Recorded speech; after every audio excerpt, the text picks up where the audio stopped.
দেশের বিভিন্ন জায়গায় নিজেদের উস্কানিমূলক বক্তব্যের কারণে সহিংসতা তৈরি হচ্ছে এই অভিযোগ যখন এনসিপির দিকে গড়াচ্ছে তখন নির্বাচন কমিশনে তাদের অবস্থান কিন্তু তথৈবচ খুবই দুর্বল অবস্থান। এবং আমরা দুদিন আগে জেনেছিলাম যে নির্বাচন কমিশনে তাদের যে আবেদন, নিবন্ধনের আবেদন 43,000 পৃষ্ঠার যে কাগজপত্র তারা জমা দিয়েছিল বলে সদর্পে ঘোষণা করেছিল, সেখানে বড় অসঙ্গতি দেখা গেছে, অনেক কিছুই নেই।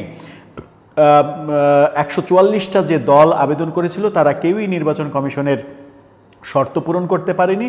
কিন্তু সবথেকে আলোচনার বিষয় হয়েছে এনসিপি কেন শর্ত পূরণ করতে পারলো না, এত আয়োজন করেও, এত বড় ডকুমেন্টস জমা দিয়েও কেন পারলো না।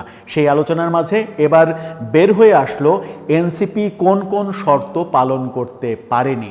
যখন সেই থলের বেড়ালটা বের হয়ে আসলো তখন প্রশ্ন উঠল যে এই শর্তগুলো এনসিপির আগামী 15 দিনের মধ্যে পূরণ করা আদৌ সম্ভব, নাকি এনসিপির জন্য বিশেষ সময় বরাদ্দ করা হবে, নাকি এনসিপি এই সব শর্ত পূরণ না করেও নির্বাচন কমিশনের নিবন্ধন পেয়ে যাবে।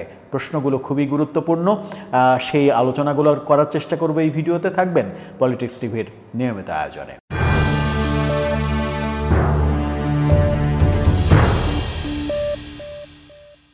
দর্শক, পলিটিক্স টিভি নিয়মিত ভিডিওগুলো স্পন্সর করছে প্রজাপতি.টিভি, নতুন ওটিটি প্ল্যাটফর্ম। আপনারা চাইলে ইউটিউবে, ফেসবুকে, ইনস্টাগ্রামে, টিকটকে দেখে নিতে পারেন।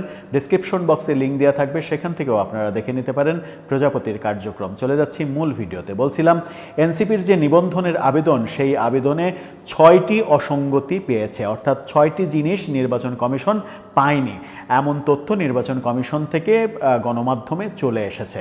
যার মধ্যে সবথেকে বড় যে 2টি বিষয় সেটা হচ্ছে জেলা ও উপজেলা কমিটি। জেলা এবং উপজেলা কমিটি সারা দেশের তারা দিতে পারেনি। সেটা আদৌ আগামী 15 দিনের মধ্যে দেয়া সম্ভব কিনা, সেই কমিটি দিতে হলে যত কাগজপত্র দেয়া লাগবে সেগুলো দেয়া সম্ভব কিনা, সেই প্রশ্নটা উঠে এসেছে। প্রথম আলো যে শিরোনামটা করেছে সেটা দেখে নিতে পারেন। এনসিপির নিবন্ধন আবেদনে 6 ঘাটতি, সংশোধনের জন্য ইসির চিঠি। সেখানেই বলা হচ্ছে যে 3 আগস্টের মধ্যে তাদেরকে এই যে ঘাটতি রয়েছে সেই ঘাটতিগুলো পূরণ করার জন্য চিঠি দেয়া হয়েছে। সেখানে যে ঘাটতিগুলোর কথা বলা হয়েছে সেখানে হচ্ছে যে সংশ্লিষ্ট সূত্র জানায় এনসিপির আহ্বায়ক নাহিদ ইসলামের কাছে পাঠানো চিঠিতে ত্রুটিগুলোর কথা তুলে ধরা হয়েছে। এতে বলা হয় ঠিকানা সহ দলের সব কার্যকর জেলা দপ্তরের তালিকা দেয়া হয়নি, অর্থাৎ সব জেলায় যে অফিস সেই অফিসের তালিকা দেওয়া হয়নি। তার মানে হচ্ছে তাদের সব জেলায় অফিস নেই। এরপরে হচ্ছে ঢাকা ও সিলেট জেলার দপ্তরের ভাড়া চুক্তিপত্রে নাম উল্লেখ নেই। ঠিকানা সহ সব, আরেকটা বড়, ঠিকানা সহ সব উপজেলা থানা দপ্তরের তালিকা দেয়া হয়নি। জেলার তালিকা দেওয়া হয়নি, থানা এবং উপজেলার অফিসেরও তালিকা দেওয়া হয়নি। এর মধ্যে 25টি উপজেলা বা থানায় প্রয়োজনীয় সংখ্যক ভোটার, অর্থাৎ ন্যূনতম যে 200 জন ভোটারের তালিকা দিতে হয় সেই তালিকা তারা দিতে পারেনি 25টি থানার ক্ষেত্রে। কিশোরগঞ্জের ইটনা উপজেলা কার্যালয়ের ভাড়ার চুক্তিপত্রের দলের নাম নেই, অথচ চুক্তিপত্র দেয়া হয়েছে। ময়মনসিংহের হালুয়াঘাট উপজেলা কার্যালয়ের ভাড়ার চুক্তিপত্রের দলের নাম এবং কার্যালয়ের ঠিকানাই লেখা নাই। ইসির চিঠিতে আরও বলা হয়েছে এনসিপির আবেদনে তহবিলের পরিমাণ উল্লেখ নেই। তাদের যে তহবিল, আবেদনের সঙ্গে সংযুক্ত তহবিলের উৎসের বিবরণীতেও তহবিলের পরিমাণ উল্লেখ নেই, অর্থাৎ তারা তাদের যে ক্যাশ ক্যাপিটাল সেটার কোনো উল্লেখ করেনি আবেদনে।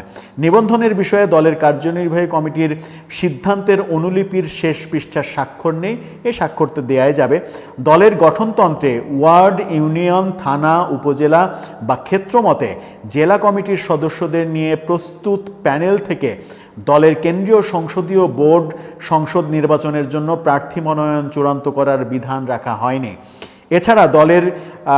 এছাড়া দলের কোনো দলিল বা কার্যক্রম সংবিধান পরিপন্থী নয় এবং দলে কোলাবোরেটর স্পেশাল ট্রাইব্যুনাল বা অর্ডার 1972 ও ইন্টারন্যাশনাল ক্রাইমস অ্যাক্ট 1972-এর অধীনে দণ্ডিত কোনো ব্যক্তি নেই, এ ধরনের প্রত্যয়নপত্র আবেদনপত্রের সঙ্গে সংযুক্ত করা হয়নি বলেও উল্লেখ করা হয়েছে। এটাও ইচ্ছা করলে দেয়া যাবে।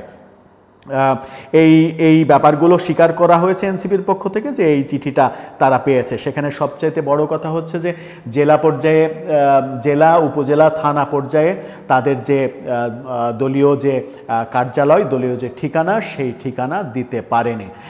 এনসিপি এই ব্যাপারগুলো যখন দিতে পারেনি তখন প্রশ্ন উঠবে অন্যান্য দলের ক্ষেত্রে যে ভুইফোড় অনেক দলের নামে নিবন্ধন চাওয়া হয়েছে, যেগুলো গণমাধ্যমে বারবার খবর হয়েছে যে কারো বাসাবাড়িতে ঠিকানা অফিস হিসেবে দেখানো হয়েছে, কারো ড্রয়িং রুমকে ঠিকানা দেখানো হয়েছে, কারো ব্যবসা প্রতিষ্ঠানকে ঠিকানা দেখানো হয়েছে।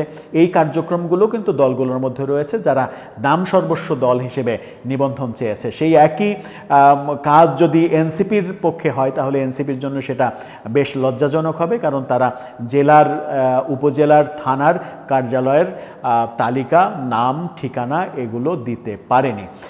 আমার মনে হয় যে 15 দিনের মধ্যে তাদের এই ব্যাপারটা দেয়া খুবই কষ্টকর হবে। তবে তরুণদের যেহেতু এই প্রচেষ্টা, কোনোভাবে এই প্রচেষ্টা বাধাগ্রস্ত হোক সেটা কেউই চায় না, বাংলাদেশের কেউই চায় না।